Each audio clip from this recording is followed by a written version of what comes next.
Good morning. Happy Friday.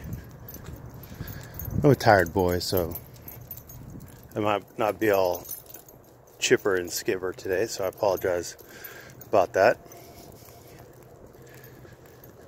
Beautiful 35 degrees this morning, a little bit of cloud cover. Looking forward to the warmer days of spring. Thank you very much.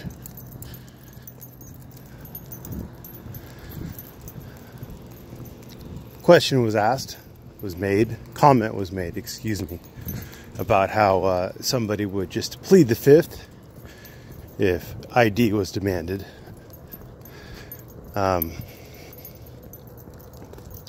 It's not going to work. It's really not going to work. The Fifth Amendment doesn't protect you against certain things. Now I know that the court has not expressly ruled on it on any given particular situation. The court has said that, we haven't yet found a reason to allow someone to take the fifth on showing their ID. The court has said that, so there is a possibility out there. But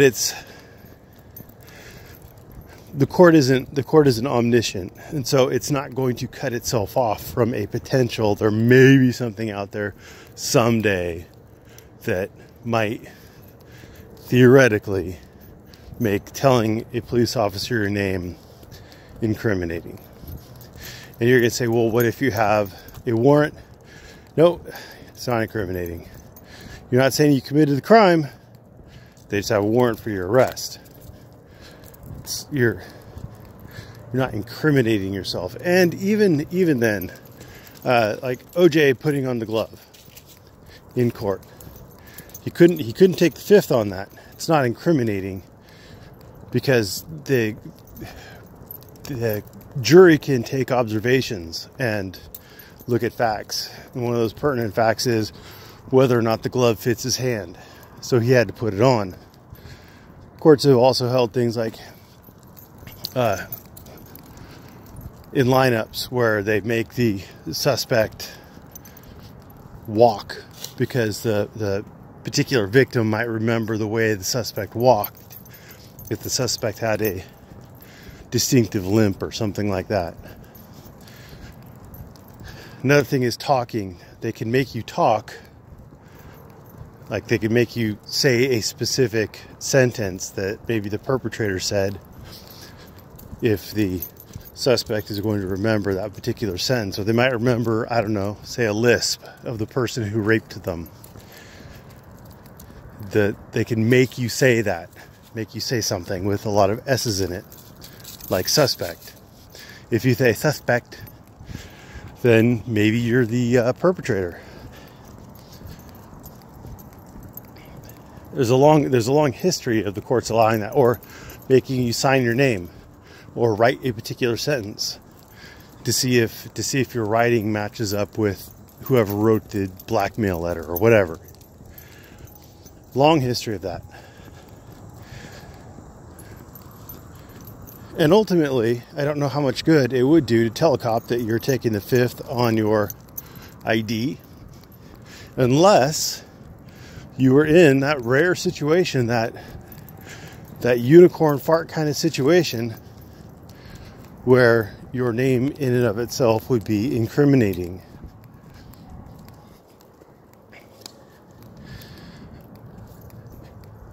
If there is an ID statute or requirement to ID, and you refuse to give your ID, and you claim the fifth, the cop can, will, and should still arrest you. And then they'll find out what your ID is, and they'll get your name and all that other fun stuff. And then at whatever suppression hearing your particular state uses, then your lawyer, hopefully, will move to suppress the giving of the name, which started the whole thing, and it would also suppress the arrest and everything subsequent to it as fruit of the poisonous tree. probably, I mean, if there's some exceptions on, like, if they were going to find it out anyway or whatever. But generally speaking, they would move to suppress everything that was subsequent to the demand for the name. And you're off to the appellate court and maybe even the Supreme Court, because you would be the, again, unicorn fart where your name was actually incriminating. So there you go. You could look at Hibble.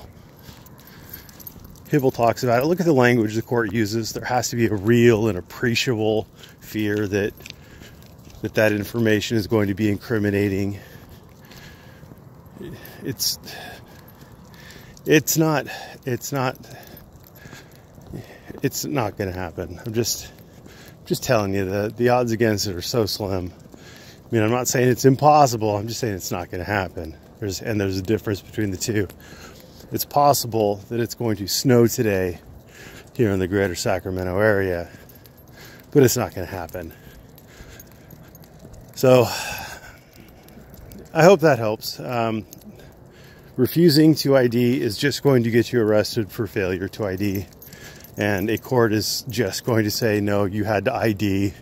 You can't take the fifth on showing your ID. They're going to reference things like Hibble, and you're going to be done. You're going to eat a charge for failure to ID, or whatever, however your particular state handles it, subject to your particular state's laws. But if you are required to ID and you don't, the fifth isn't going to protect you. So, good luck on that. Try not to commit any misdemeanors this weekend, folks. That'd be great. Anyway, I know it's a short one today, but my hand's cold. I'm tired. I want to put my hands back in my pockets and turn back on something soothing to listen to, like, I don't know, sovereign citizens getting tased and their windows getting broken. Thanks for watching. Have a great Friday.